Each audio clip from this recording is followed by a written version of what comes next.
Hi there viewers, and welcome to another edition of Brave Namibia, where we celebrate both ordinary and extraordinary Namibians. Today we meet Stephanie Collins, a Namibian living in England. During the COVID-19 pandemic, she started raising money to provide food parcels to Namibian families in need. The project has since continued to grow and is now registered as a charity under the name Help for Nan. Thank you to Christine Creer for this clip.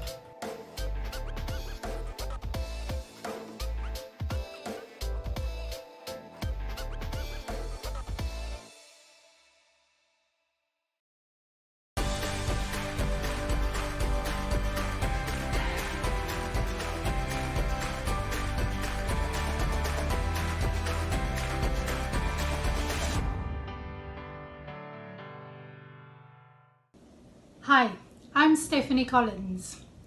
I'm originally from Namibia and I was born in an area called Kommersdal in Windhoek. I had a very happy childhood with a big family, all in one household, multi-generational as is typical Namibian. And yes, I grew up with my cousins and aunts and uncles all around and friends and, you know, typical sort of childhood that we knew back in the day, where the kids were playing out in the streets until the street lights come on, and you know, it was just, yeah, very good memories.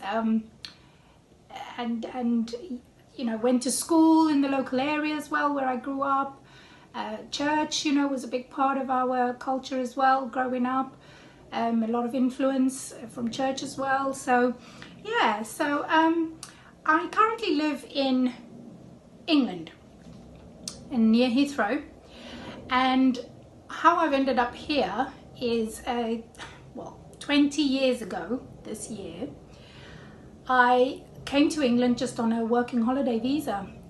You know, back at the time they had these visas for Commonwealth countries where youngsters could come over and do 2-year visa where they're working as well as earning, you know, to earn some money and then also travel while they're here.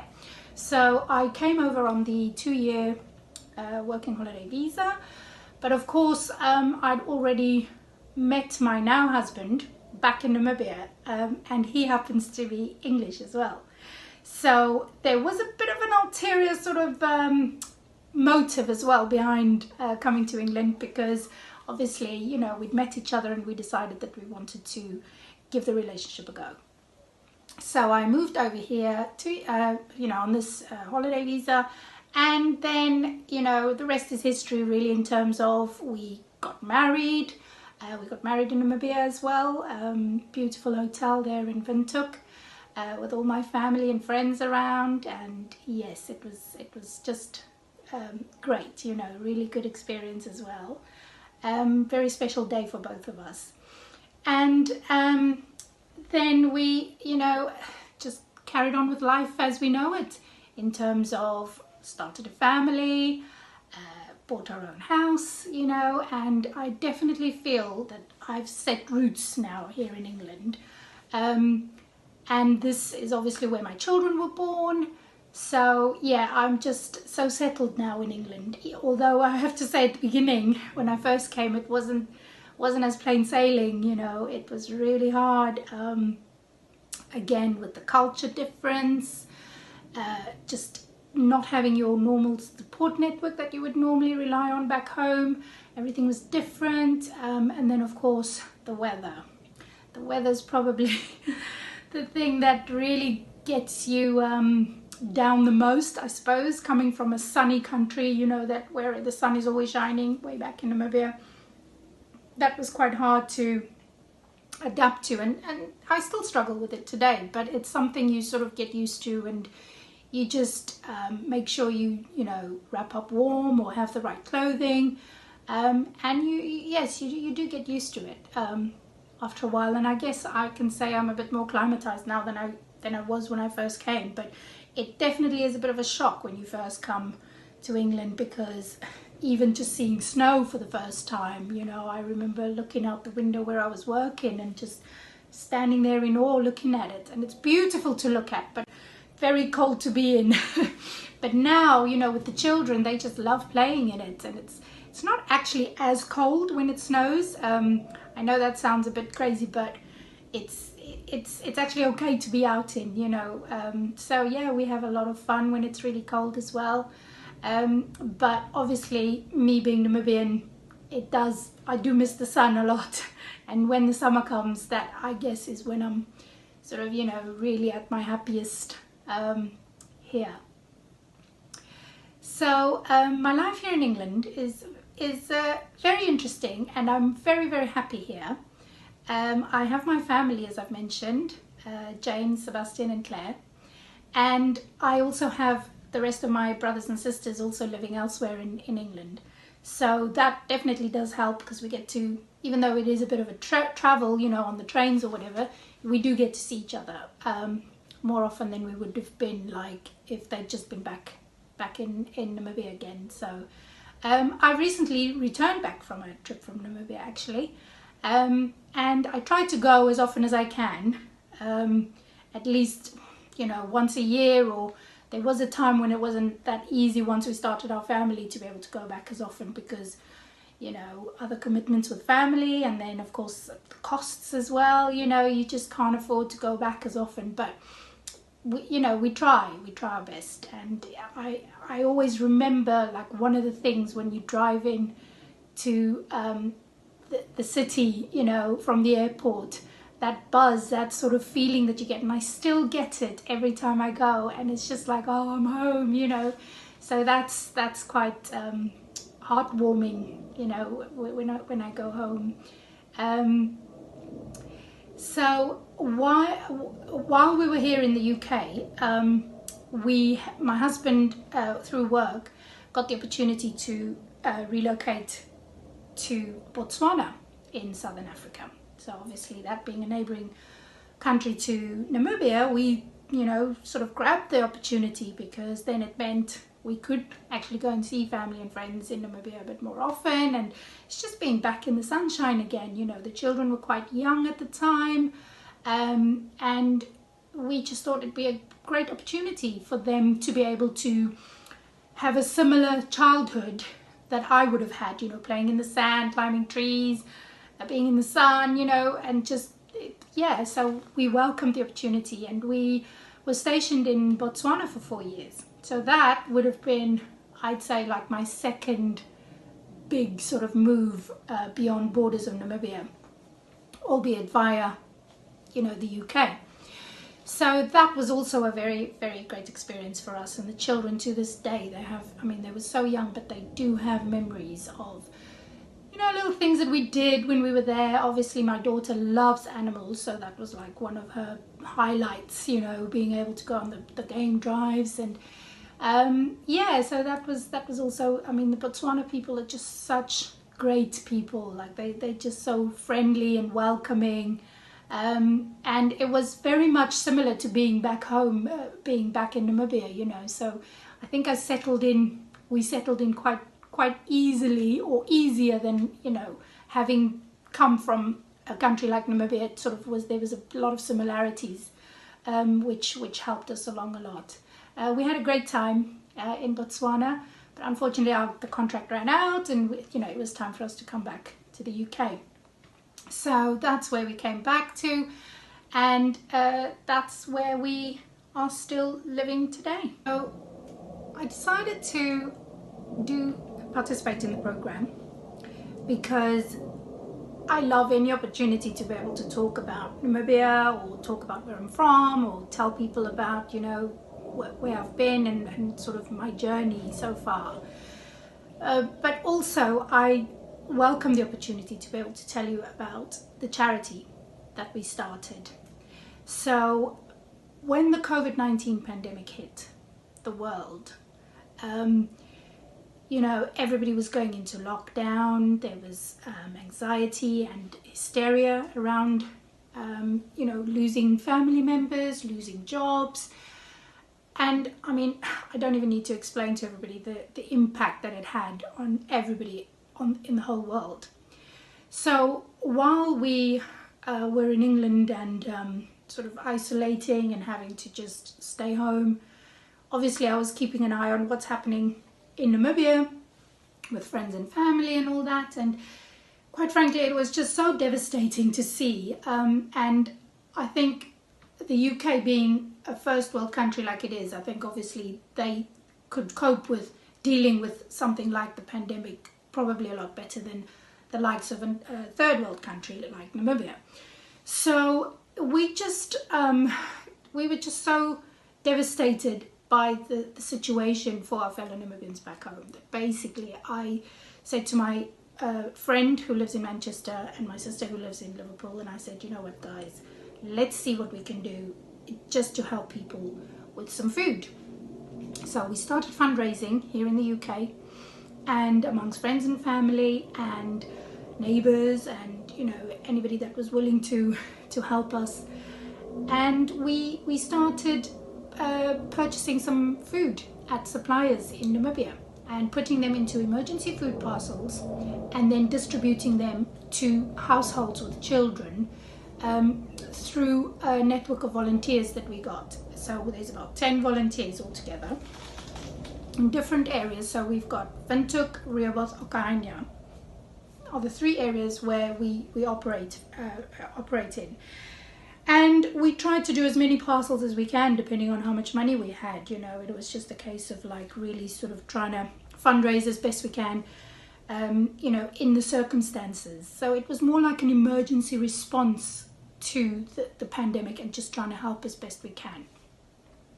We then registered as a charity here in the UK, Help for Nam.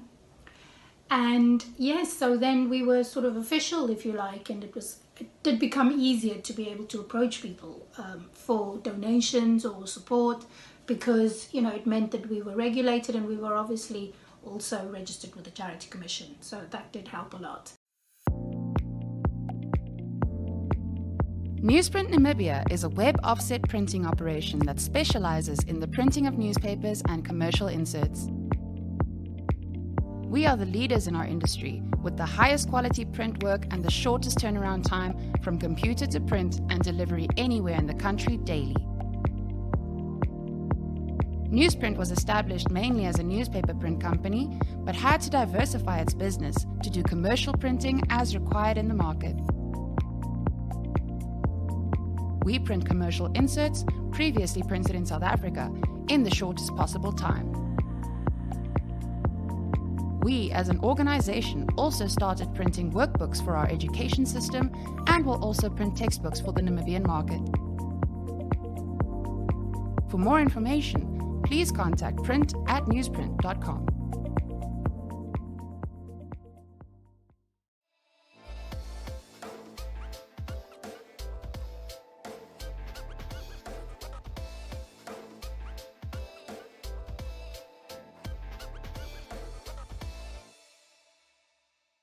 And we carried on doing as many food parcels as we could, you know, and just distributing them through the volunteers that we have, who we refer to as our boots on the ground.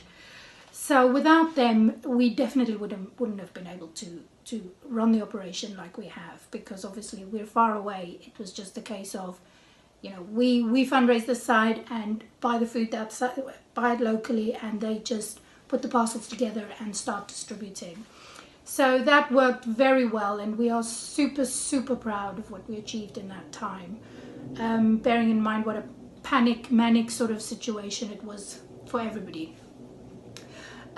We then found, okay, we need to register as a charity as well in Namibia, because that will also help us to then not only tap from the UK donors in the UK, but also to tap into donors and potential sponsorships and grants that might be available within Namibia itself. So we have become registered as a charity in Namibia as well, HFN charity organization. And I'm proud to say, you know, we are going strong. So we've moved from just supporting people with food parcels in a crisis situation to actually now setting up a food bank within local areas within Windhoek. So it's quite a new concept. I mean, there are people that do similar things, doing food parcels within Windhoek, so it's not entirely a new concept. And there is, I think, there are food banks sort of operating in Namibia. But I guess what makes our operation unique is the fact that, we are quintessentially Namibian. So all the people that are involved in the charity are all Namibian nationals. And we are women-led as well. So we take pride in the fact that our charity is led by women, and, it speaks to our support of women empowerment as well. So that is also what makes our charity quite unique in that way. So we work with some schools in Windhoek and Rehoboth and Okahanya, and we distribute food parcels via the school council, if you like. So the principal and the life skills teachers that will be familiar with what the situation is for certain families at home. The criteria that we follow mainly is that there needs to be children within the household. So children are at the heart of our charity, and that is sort of where we thought, okay, let's at least just try and help the children. But through placing a food parcel within a house, within a home, it doesn't just feed the children. Obviously, it means mom and dad and nan and the grandparents or aunts and uncles, whoever is in that household, they get to eat as well. So we feel that that's important because it means, mom doesn't have to skip a meal just so the kids can eat. If mom's on dad's on strong medication or whatever, he too can have a meal for the day.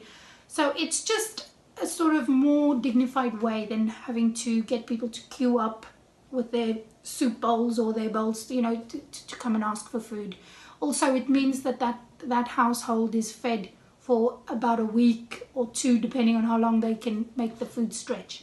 So, and we find that it really does boost people's morale, I guess, in a way, and just gives them hope, because a food bank is not just handing out free food to people. That's exactly what we're saying to people. Look, that's not what it is. It really is there to help you out in your time of need. So if you're struggling a little bit, we can help you out with a food parcel. But it does mean we won't be able to keep supplying you with a food parcel. So we rotate. We've got a long list of beneficiaries that are, obviously there's a huge demand. So we rotate through the list as well. So if you've had a food parcel, obviously you probably wouldn't be able to get one again soon after. So we don't want people to become dependent on our food parcels, And then we also want to link people to other services. So if there's perhaps somebody in the household that has a disability, living with a disability, we might try and help you get a disability grant. Or if there's an elderly people in the household, we might try and help you get your pension or your grants. Even if it's just if there's been a bereavement in the family, to try and link you up with like counselling or support groups perhaps that might, help you through that difficult time, just to get you out of the dip that you're in, that is making you need help from a food bank. We find that people often say, why are you just handing out food? It's better to just, the saying, teach someone to fish and then, they'll always have food to eat. And yes, we are working towards that, very much so, where we want to be able to start growing our own food and, be more sustainable in that sense. And we are definitely working towards that. But for now, we are just trying to address the immediate need, The after effects of the COVID pandemic is still very much evident, in Namibia. People have lost their jobs and a lot of them haven't been able to find other jobs. The unemployment rate is really, really high, unfortunately. The suicide rate is really, really high, unfortunately. And people just in general just need to know that there is hope. There is some help out there. when they're going through a difficult time. And that is why we thought we need to establish a food bank and have a sort of a referral system going, whereby we can work with other organizations that are similar and also other services, so like your social workers or your teachers at the schools or your nurses at the clinics that know who are the children that are maybe on strong medication, that would need to make sure that they get food. So that is what we're working towards here at Help for Nam. Thank you. Help for Namibia. Thank you.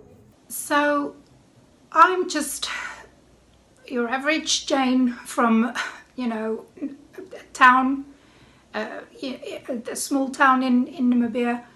And I've managed to travel quite a bit to a few different countries. I've lived abroad for a while, and I've been able to travel to quite a few countries, which I've been fortunate enough to do.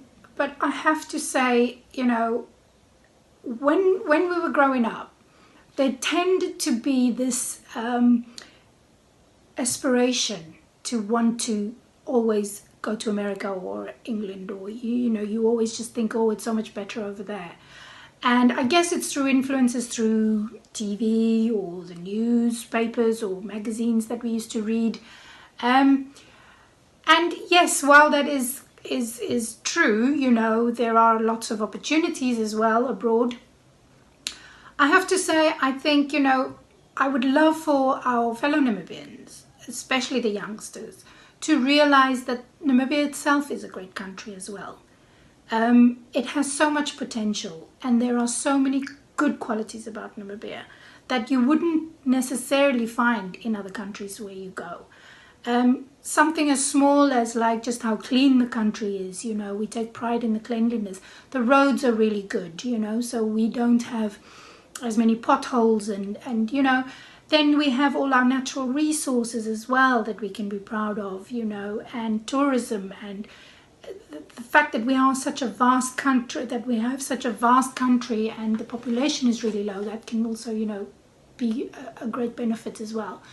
And the people, we are a great people. So I just want to say to the youth out there, Namibia is a great country as well. Every country has its good and its bad attributes, I guess. But I would like for us to instill more pride in our country, more pride in Namibia, and let the young people realize that, yes, you might, even if you don't get the opportunity to go to other countries, you can still be successful and make, have a really good impact within your community back home. I know the opportunities probably aren't as many, and that is a shame. But when the opportunities do come along, grab it with both arms, and embrace it and try. So this is my family. I'm Stephanie, and I'm originally from Namibia. Hi, my name is Sebastian, and I am half African.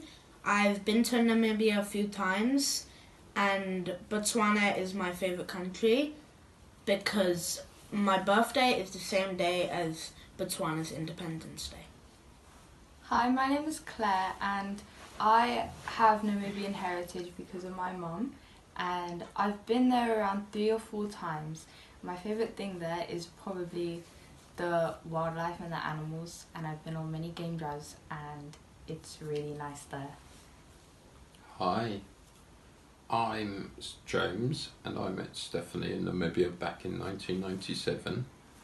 I go to Namibia quite often still through work, and I love going there because the people are very friendly and very kind, and I love the weather, all that beautiful sunshine and blue skies.